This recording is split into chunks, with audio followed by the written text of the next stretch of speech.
The loss still doesn't feel real. I think that I'm dreaming. Killing my husband in front of my 10-year-old.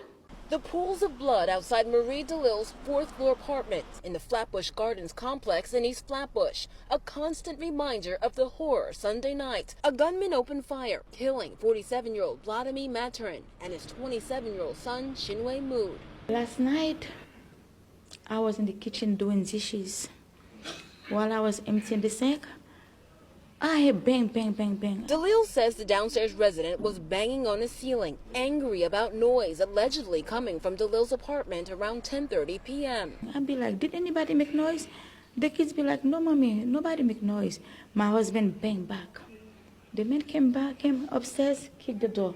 DeLille says an argument escalated before the suspect fired 9 rounds at father and son. The family, originally from Haiti, downsized from a larger apartment, an adjustment for her younger children. There's been an ongoing dispute for years about noise. Kids make noise all the time. It doesn't dictate for someone to come up with a firearm. We knocked on the suspect's door. A woman refused to comment.